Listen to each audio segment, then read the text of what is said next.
दोस्तों सद्दू का ज्ञान चैनल में आपका स्वागत है। जो भी चैनल पर नए हैं वो चैनल को सब्सक्राइब करें, लाइक करें, अपने दोस्तों में ज़्यादा से ज़्यादा शेयर करें तथा बेल आइकन को प्रेस करना ना भूलें, जिससे कि मेरे ऑडियो के नोटिफिकेशन आप तक जल्द पहुंच सकें। दोस्तों आज हम चालू करेंगे मुग़ल काल। और मुग़ल काल कब से कब तक रहा? 1526 से 1858।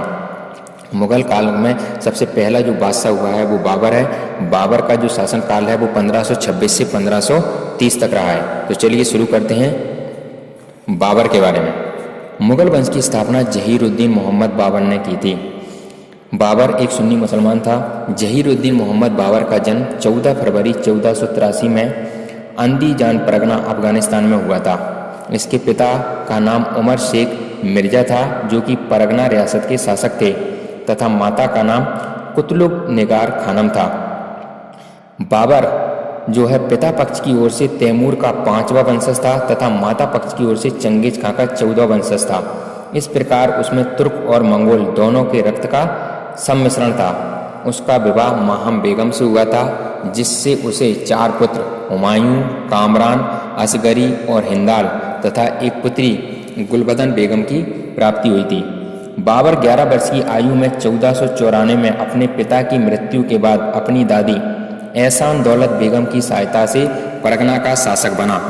बाबर ने 1504 ईस्वी में काबुल और गजनी पर अधिकार कर लिया।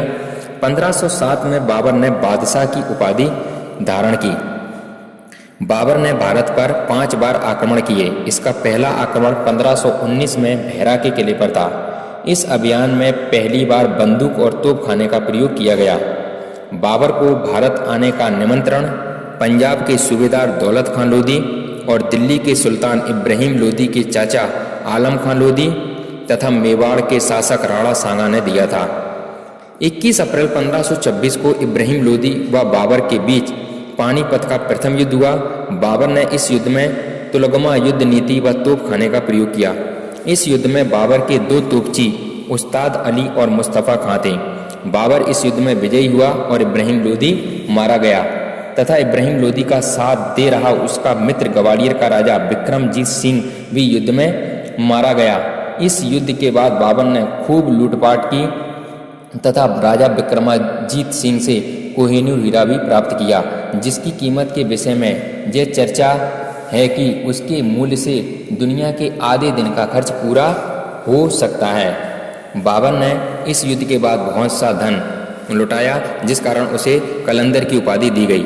16 मार्च 1527 को बाबर तथा राणा सांगा के मध्य खानवा का युद्ध हुआ, जिसमें बाबर विजयी हुआ। इस युद्ध में बाबर ने तोपों को सजाने की रूमी पद्धति का प्रयोग किया था। इसी युद्ध में बाबर ने जिहाद का नारा दिया और गाजी की उपाधि धारण की और मुस्लिमों को तमगा कर से मुक्त करने की भी घोषणा की। 1528 में 29 जनवरी 1528 को बाबर व मेदिनी राय के बीच चंदेरी का युद्ध हुआ। यह बाबर का तीसरा युद्ध था, जिसमें मेदिनी राय पराजित हुआ। इस युद्ध में बाबर ने एक बार पुनः जिहाद का नारा दिया व बड़ी क्रूरता के साथ राजपूतों का वध किया। इस युद्ध में पहली बार जौहर का भी उदाहरण सामने आया। 5 मई 1529 को घाघरा का युद्ध हुआ, जो बाबर व अफगान शासक महमूद लोधी के बीच हुआ। इस युद्ध में भी बाबर विजयी हुआ। यह युद्ध बाबर का अंतिम युद्ध था।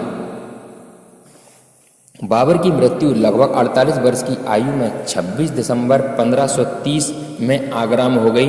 उसे आगरा के आराम बाग में दफनाया गया, किंतु बाद में बाबर की इच्छानुसार उसके शव को काबुल में उसके द्वारा चुने गए स्थान पर दफनाया गया। बाबर ने सड़कों की माप हेतु गज ए बाबरी का प्रयोग करवाया था। बाबर की आत्मकथा का नाम तुजो के बाबरी है, जो तुर्की भाषा में है। इस पुस्तक का फारसी भाषा में अनुवाद अब्दुल रहीम खान खाना ने बाबरनामा के नाम से किया है। बाबर को मुवैया नामक पद शैली का जन्मदाता भी माना जाता है। बाबर ने अपनी आत्मकथा तुजो के बाबरी में 2 हिंदू शासकों राणा सांगा और विजयनगर के शासक कृष्णदेव राय का उल्लेख किया है। उसने कृष्णदेव राय को भारत का सबसे शक्तिशाली शासक बताया है। बाबर प्रसिद्ध नक्शबंदी सूफी ख्वाजा उबैदुल्ला अहरार का अनुयायी था। बाबर ने खत ए बाबरी नामक लिपि का भी आविष्कार किया है। 1530 ईस्वी के बाद मुग़ल वंश की गद्दी पर हुमायूं बैठते हैं। तो दोस्तों इसके आगे का इतिहास हम अगले एपिसोड में पढ़ेंगे। तब तक चैनल को शेयर करें और ज़्यादा से ज़्यादा इसे सब्सक्राइब करें। Thank you.